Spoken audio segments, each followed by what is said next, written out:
A Cuppa Joe Nintendo is powered by the You, Me, and Capri Patreon. We want to say thank you to some people, starting with our Diamond executive producer, Slimer Snarf, and then to our gold level patrons like James Johnson, Ryan Turford, Egg Shen, Nasty Boots and Tammy, Joel Brooks, and Jonathan Brown. Thank you everyone for all of your support. Hey, Sean, how you doing today, buddy? Bobby, my coffee is hot. Well, hot enough. It's not scalding my mouth. Yeah, I never. But it's just that. I know you don't. Well, you're off the. You don't have so much creamer in your coffee now. You're drinking healthy coffee. I like it. Yeah. It's nice, man. How are you? I'm good, man. I'm good. A little tired. Yeah. A little tired, but you know what? Yeah. That's why we come to the coffee shop. Get a little bit of pep. Little pep. Kick everybody else out. We bleach down the entire place. Yeah, it's all man. clean. Yeah. You're a hockey stick away from me. It's all good, man. It's good to see you. Just broke into the place, like, whatever, man. Help ourselves. And it's weird. They just keep music playing all the time. Like the music It's just so plays nice. even when nobody here. It's amazing. You can imagine working here, just having this music playing all the time. Oh, it'd be amazing. It'd be No, fantastic. it'd be terrible. It's like when people work in retail and they get sick of Christmas music. No, stop. It's you just gotta go with it. The saxophone, man. Goodness gracious. So man, I'm of So what two you playing, minds. Bobby? Well, no, there's only one thing I'm playing at the moment. Although I gotta say thank you real quick to Justin Masson of the Nintendo Dads, because he hooked me up with a review code for Super Mega Baseball 3. No way. I was going to ask you about that, dude. That's coming out in a couple days here. Yeah, man. And so he hooked me up with a code. I'm gonna be playing that soon, and Nice. start doing a review for it. And that's just basically where I'm at. So it's I love the second one, so I was buying the third no matter what. So I think really a bunch of people are going to be right there with you, man. I know Brendan Myers is right there. I think Josh Stapleton was all over the second one as The well. second one was really good. That's when it came to the Switch. I tinkered with it on Xbox, and I was like, I kind of like this, but I just didn't. My Xbox is in my bedroom, and I'm like, I'm not sitting So far away. I'm not sitting on my bed playing games anymore. That's done. Yeah. But man, this EA stuff, dude. Yeah, dude. Ooh. So finally, EA is saying they're going to bring some games to the Switch, right? Mm-hmm. And they've done a little bit. Like we got FIFA. We got two versions of FIFA. One was pretty good. The other one's pretty trash. One was like a legacy collection or whatever. But they've come out and they've said that they're going to put multiple games on the Switch, starting with Burnout Paradise Remastered, and then Command and Conquer Remastered, which that one intrigues me. And I will. It's a mobile game, though. So you got to hold ourselves back a little bit. That remaster they're doing is like a mobile game. I'm almost certain. I thought it was because they came out with this announcement. They're like, "Yeah, Command and Conquer's coming back," and they're like, "And it's on your phone." And we're like, "What?" Like, yeah, but this is remastered. It's well, it's a PC game. Yeah, the original games are PC, which I loved. I love the original ones. If that's the case, and that's did you play those? That's hard for me to imagine you playing Command and Conquer. I don't know why. My best friend. I guess it's not Nintendo. My best friend was huge into Command and Conquer, so we were playing Command and Conquer when like the internet was just kicking off in terms of like where we were getting cable modem. Right. Yeah, man. And the other thing, but the way we used to play this was classic. I used to go to my best friend's house. He was living with his uncle, and I was like 25, something like that, 24, 25. So I would go over there. I'd go to Wawa. I'd buy 3 coffees and 3 apple fritters, right? And I would go over. Apple fritters. They're amazing. And I'd give one to Dave, my best friend. I'd give one to his uncle Quirky, and then I'd go and his uncle was big into computers, and he had 3 computers set up in the house, all land into each other. So we'd play Command and Conquer, all 3 of us together. And Dave was a beast. So what Quirky and I would do is we'd team up against him. We'd start building and building and building and building, and then we would just team up on Dave and take him out. Oh my gosh! But it was so cool, man. My brother played. I was all StarCraft, but my brother was playing Command and Conquer. But I was just trying to look up too if this is there might be something else that's coming to mobile. Maybe this is the real PC game that's coming. I think to it's Switch. the PC remastered that's coming, and if that's the case, how does that even work? We'll find out. I guess so. I mean, dude, we'll hook up a Mario Paint mouse. Well, technically, when you think about it, it is touchscreen, so you could hold it in your hand and play that way too. I guess so. I would totally try. I'm going to try it. I'm going to buy it. Are you really? Yeah. Burnout Paradise, I want nothing to do with. I'm not going to mess with that at all. How come? It's because it's not my type of game, man. Yeah. Like those fast racing, like they're just not really my thing. But Command and Conquer is definitely my thing. I'm not going to mess with FIFA 21, but I will mess with Madden 21. Like, oh, really? Yeah, I'm definitely going to buy Madden. Because here's the thing. I'm always, and I've always been the type of person that's like, hey, if you run your mouth, you need to back it up. Yeah, you know, yeah. And I've Same always here. said that, like, hey, man, Madden needs to be on Switch. It has to be on Switch. It makes sense to be on Switch. If I'm saying that, I need to buy this game. I can't say it and then not support it. And my biggest issue here is, my biggest fear is that these games come out on Switch and they don't sell. And then EA goes, see? Yeah. Now, yeah, Burnout, if they do like a legitimate. Well, that's the thing is like Burnout's the first game that they come out and say, and I'm like, I hear EA coming to Switch, and I think like Mass Effect remastered. I think like Apex, things like that. But we're probably gonna get like Sims and Plants vs Zombies, which is fine. Plants vs Zombies would be huge. That would actually be mad. Well, that's the thing. Like, why between Sims and Plants vs Zombies and what the hell is the other one? Like the shooter Plant Warfare or something like that. Yeah. Like, why isn't that's not what it's called? It's Plants vs Zombies Warfare or something like that. So Garden Warfare. Garden Warfare. Yeah.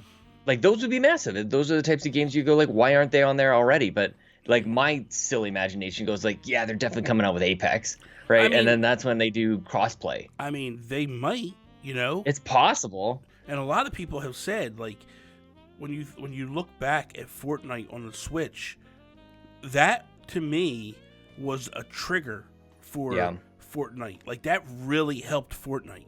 And I think it helped the Switch, man. I think that really, like, we see the giant sales numbers this week as well, but I think Fortnite has a huge amount to do with that. Yeah. Like, if you're going to play the biggest game, you got to have it on, like, one of the fastest-selling consoles as well. Absolutely. So I think Apex would do really well on Switch. I don't even know, has Apex Mobile come out yet? I know they talked about it.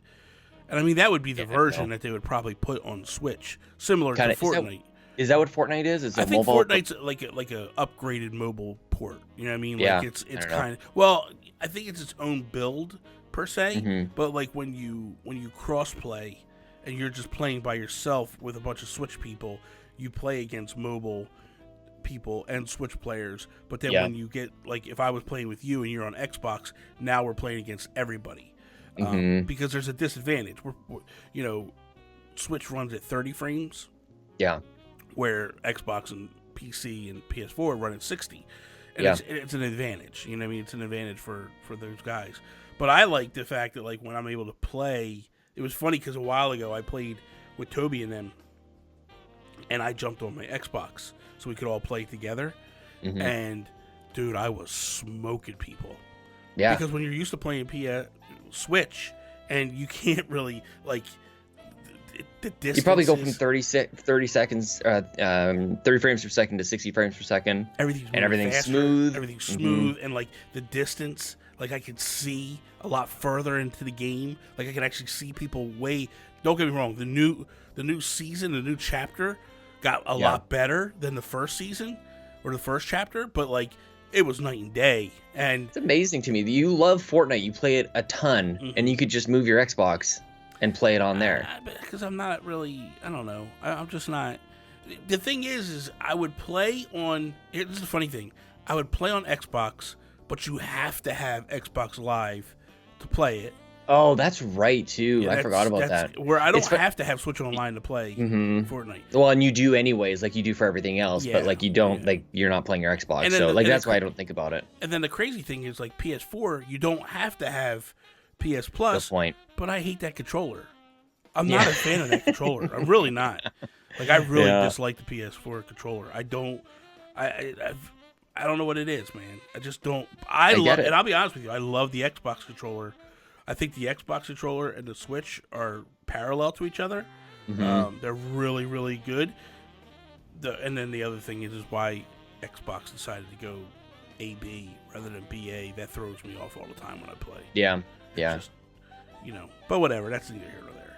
but for me, like I look at this and I go, Madden is probably the standout for me personally, and then I'm probably going to mess with NHL just to try it. Ooh. I haven't played an NHL game in years. I just started playing it on Xbox a little while ago. I'm getting spanked online though, but that's always the case, man. I know. Well, it's complicated games. Like that's the thing. If you step away from sports games for a little while and come back, like every year they've been tinkering. They've been adding this feature, and you do this with the stick, and you do that with the moves, and suddenly, like a couple of years go by, and you're like, I don't even know how to take a damn face off. Well, and that's the thing. Like when you think about it, like I'm playing, I'm going to get ready to start playing Super Mega Baseball 3, and I'm like, I could dive into this and I could play, and it's a lot of fun. But then games like the show, it's like, man, you got to almost be able to play professional baseball. Is it complicated? It looks great. Like their graphics are amazing. It looks great, but man, it takes you. Like, I feel like if I was younger, I'd have it down. But, totally. And because you'd have the time to put into it.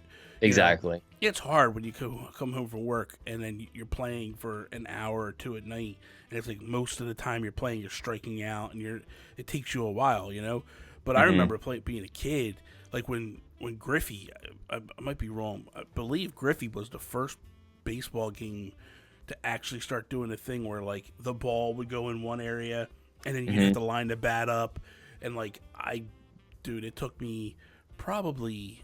I want to say it took me about 30 games to get it down. And then it was but the reason why I liked it was those 30 games I played in the course of like 3-4 days. But like I would play a season on most baseball games and I'd be like almost undefeated the whole year. You know what I mean? But then what happened was I played Griffey and I'm starting off the season and I'm like 20-10, or I'm like 10-20, like I'm losing, I'm down, and I got to work my way back up. But then, like after another 30 games, I'm like top of the division, and I just run the rest of the year straight out. But I used to love that stuff, man. I used to love baseball games back in the day.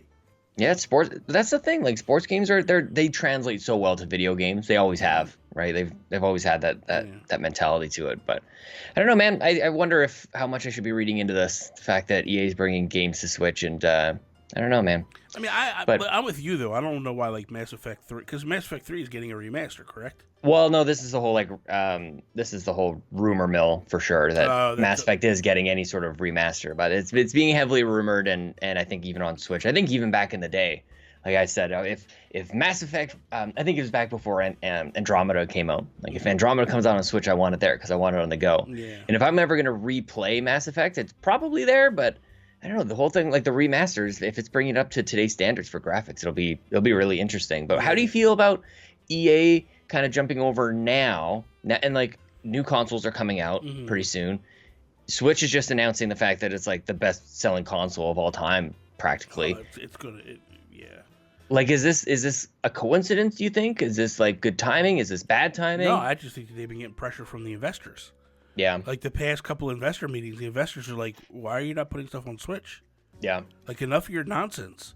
We recognize this is the biggest thing going. Why are you not getting on board? Yeah. And they kept hemming and hawing around, and I think they finally realized, like, dude, if we don't start doing something, we're going to lose our jobs. It's funny because they're the only ones that really get called out for it. And like, I don't know if you can do it off the top of your head, but like, what's Ubisoft doing on Switch that everybody that's like kind of gives them a pass? I don't know that Ubisoft. They did Mario Rabbids. They did. Good point. Yeah. They could do. Yeah, they got Starlink. And I'm sure. And they got Starlink. And I'm sure. Yeah. They're working on Mario Rabbids too. They probably are. That was a big game for them. But yeah, and they also have Rayman on there. Like they did. Yes. The funny thing with Ubisoft is on the Wii U. Yeah, they were scumbags on the Wii U. Right. They pulled the very same thing that EA did, but at the very beginning, Nintendo pulled them in and was like, "Hey, here we go." Now, I'm under the mindset of this that Mario Rabbids was actually being made for the Wii U, and because the Wii U numbers were so bad, they held off. And it was just ready to go. And it was ready to go because it came out pretty quick. There's no way in the world that game was made in a year. There's no way possible. Yeah. It had to be at least a 2-3 year game. You know what I mean? So my feeling was, because I don't know if you remember this, but at the tail end of the Wii U, the president of Ubisoft had come out and said, like, hey, we have a game that is perfect for Nintendo audiences. Oh, yeah. But unless they sell more Wii U's, we're not going to bring it out. Oh, you're totally right about that. So how the hell do you remember that? Holy cow. Because when I feel like I'm being burned by a company, I remember when they talk trash. Like, I remember all the trash talk against Nintendo. Yeah. And EA is notorious for talking trash against Nintendo. Yeah. Activision is that was another gonna be company. My next one. Yeah, Activision is another company that really, the only thing they really brought was Skylanders. But for me, what I don't understand about Activision is they have a lot of old franchises that were huge back in the day, like on the Atari. Yeah. And I don't know why they've never leaned into some of those. Like, seriously, why have they never made another Pitfall since like the 80s? Like, they could literally take that franchise, redo it, and put it out on the Switch, and people would buy it up. Like, if they made they did an endless runner. I think they did an endless runner on mobile. Okay, whatever. That's the legacy, right? It's like they go from that to endless runner on mobile, like one of a million. Like, my thing is why not turn around and make a platformer with the Pitfall Harry series? Yeah. You know what I mean? Another thing is, like, why can't you solid? Why don't you lean into River Raid? Like, River Raid was another big game, and you could totally make that over. And there's, like, they're a company that could go back to the Atari, remaster a bunch of those games, put them out on the Switch, and I guarantee they would sell. You know, and just redo them. But they stick to, like, they do Skylanders, and that was at the end of the Skylanders series. Like, Toys of Life was dying. We got Overwatch. Yeah, we did get Overwatch. I always forget Overwatch is happening. Diablo happened. Diablo 3. I always forget that I view them as Blizzard. And Blizzard, And I never view them as... Because didn't Blizzard kind of disconnect from Activision a little bit? No, well, it's tough to say. But yeah, you're right. Though I'm definitely naming Blizzard games rather than... Because I feel like they're different, separate entities. Like, you know, Blizzard makes the decisions for Blizzard. Activision doesn't really make the decisions for Activision. Yeah. But I really thought that, like, and when, you know, I really thought until Bungie left them, I thought that we were going to get Destiny. Wow. I really thought that was going to come at the beginning because they were talking to him about bringing it over, and then it just fell apart. So I don't know, man. I don't understand why some companies just don't want to do anything. I think it's just hard. It's hard, man. Like, the Switch is still just a little tablet. You think about, like, most of these games are being developed for consoles, like, way more powerful. So it's pretty easy. It's just amazing that these are the conversations that we're having. Yeah. Right. Like, why not bring these last few games over where before it was like, please just bring anything. Yeah. Like with the Wii, you just bring absolutely anything that we can. See, my feeling is that, like, if you have a company like Panic Button that can bring some amazing franchises over and not struggle at all, like, why not call them up and go, hey, we want you to bring Destiny to Switch. You go work on it. Like, dude, they've brought some amazing games over. Like Doom. Like, come on, man. Yeah, man. They're just fantastic what they do. And like, and I'm sorry, man, but, like, The Witcher, like, that game is unbelievable on the Switch. And I understand that makes it okay for everything else to come over. That's the reason these expectations kind of get crazy. Is like, you got Doom and you got The Witcher, and then they're like, there's no excuse. Yeah, put everything on Switch. I mean, I don't understand why GTA isn't on Switch. Like, that is actually a really good point, because that game is a 360 PS3 game. Like, at the crux of it, and how that game is not over there just blow. Like, dude, don't bring online. You don't have to have online. I get it. Like, I know people. That's a moneymaker right there for them, but you're also making money on selling the game again. Like, how many people would rebuy that game just to have it on mobile, big time, and be able to play it on the go? I would rebuy it in a heartbeat. You know what I mean? I beat that game. It's the first GTA game I ever beat. Love that game. Yeah. The online was fun, but, like, that's not for me. Even old GTA games, like, I'm surprised we don't see, like, remasters of, like, 4. Yeah. Like, I love GTA 4, Liberty City and everything. Well, Vice City was amazing. Well, I mean, yeah, for sure. City, yeah, I mean, Vice City was when it started. Like, that's when for me, that's when it really ramped up and started getting really good. What was the one on 3DS called? Was it Chinatown Wars? Yeah, Chinatown Wars. That's That'd be cool one, to like, see again. I just don't understand why these companies just turn a blind eye, and it's like, I don't know, man. Maybe I'm just jaded, but I just think that like games like that would sell. Yeah. You know what I mean? Like, it's like people, they don't understand that, like, okay, I understand the eShop is like just a mess, right? But like, there's games that if they came out, people would lose their minds over and really buy I think up. That's the thing that maybe plagues the directs these days is we're kind of waiting for those moments to happen again. Like people want to lose their minds. They want to have that I can't believe this is happening. Yeah. And instead we're getting like no directs at all. Like I don't even know if we're getting a direct for June. Yeah, now. Maybe not. But a lot of it has to do with the fact that like we're just in a weird world right now. How the hell do you even like film anything? That and how do you Although I don't know about that, man, because they're like the Nintendo Direct formula is built for this. Like send me the trailers. I'll throw them together. I'll have you do the voiceover. Carrie can do the voiceover. But that's the problem, Sean. Ultimately, is you're working with companies that are super secret, and how does that footage get moved across the board? How would it get moved over before? Was it getting mailed before?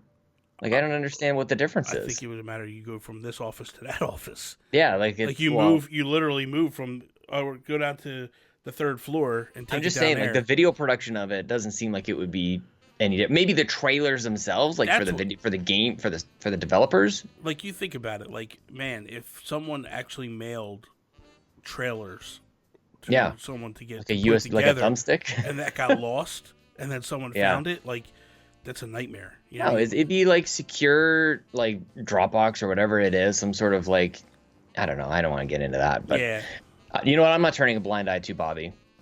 I sent you a picture last night, but I think you might have been sleeping. I had a late night first go at a little game called Earthbound. Oh, I didn't see this. Now I gotta go to the Discord. On the Discord DMs, last night I connected my Super Nintendo Classic Edition. Sean. I fired it up. Oh, look, you got me in there. I spent 20 minutes typing in all my friends' names and everything.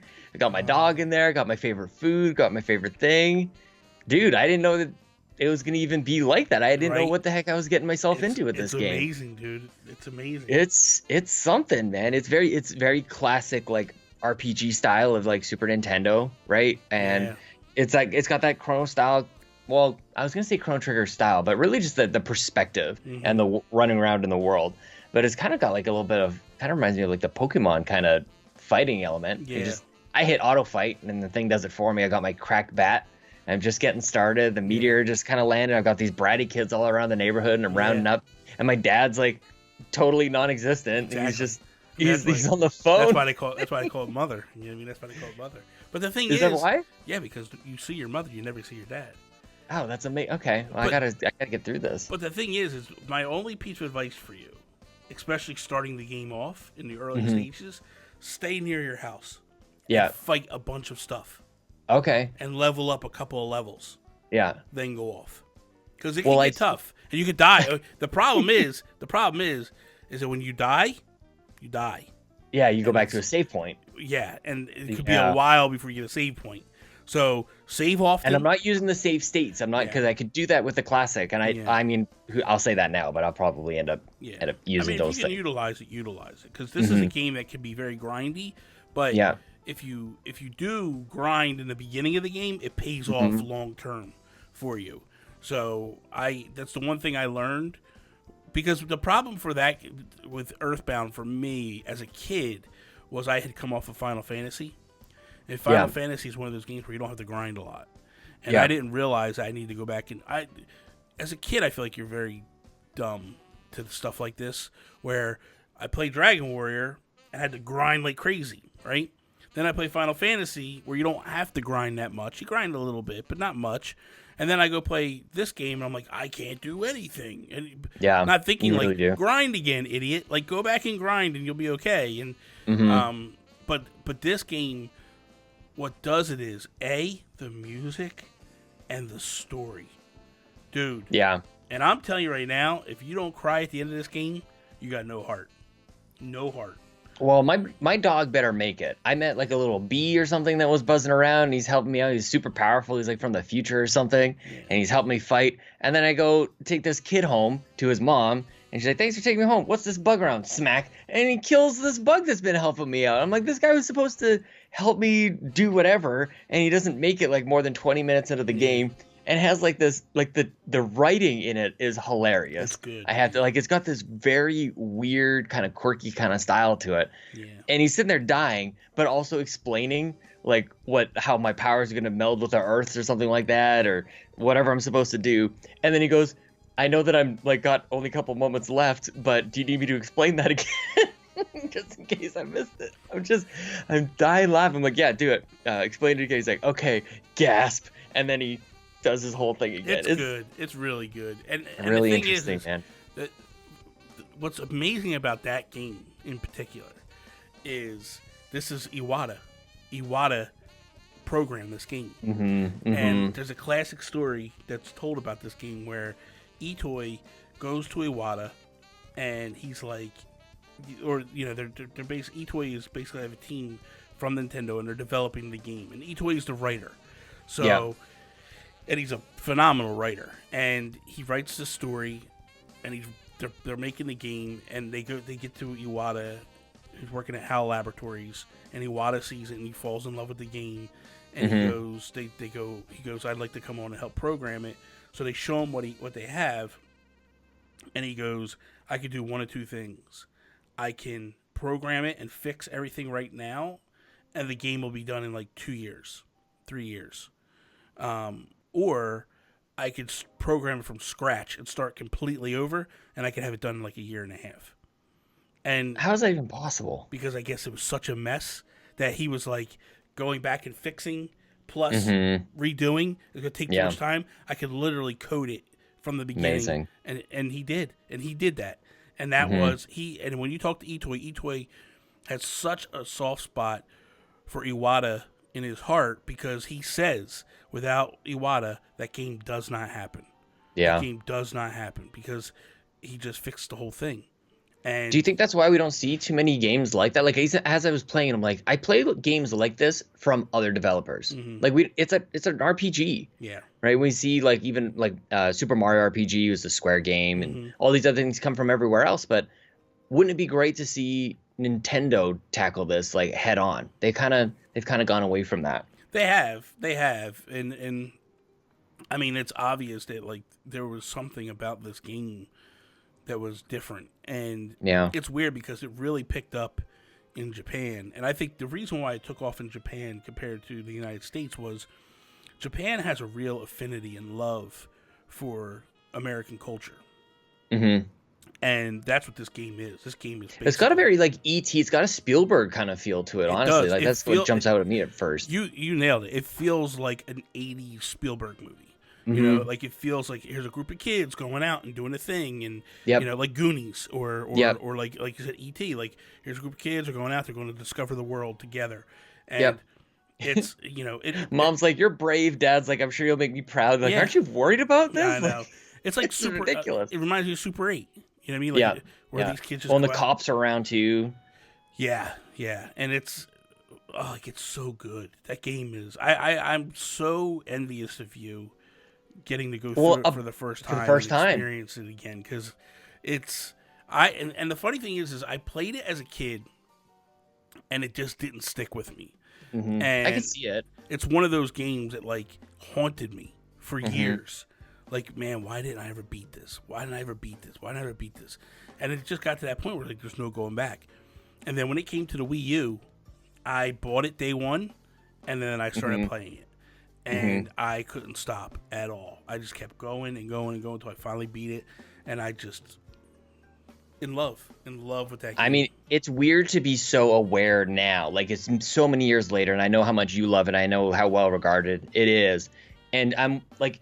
It's not one of those games. It's going back to old games is hard because of that. And old games don't have like the flair that new games have. It doesn't have like this intro or anything where it's like it completely sucks you in, right? And even like the combat is not immediately like amazing. No. And so I'm kind of like, I'm sitting here playing it going like, when does the hook kind of like get in? But this is part of it. I love talking about games and just like recounting kind of my early experience with it last night. And I really wanted to continue with it. And I think it was last week you were like, go buy it on Wii U or whatever, which I definitely was about to, but a bunch of people reached out to me. Yeah. Like, it's on the classic. I didn't realize you had the classic. You didn't get the original classic, right? Yeah, I got both. I got both. Okay. Yeah, and then I modded both. Like, even if it wasn't on there originally, like I fired it up last night, and I'm like, oh, look at all these other games I've got. I got Turtles in Time on here. I got NHL '94 on here. Don't talk about you went Squadron, Bobby. Nintendo will take this down. Stop it.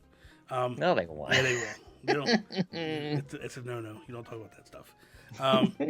But yeah, it's scolded. You know, it's one of these games that, like, it's the little cuteness and quirkiness that is totally Nintendo. Like you should, like the picture you showed me. People don't know.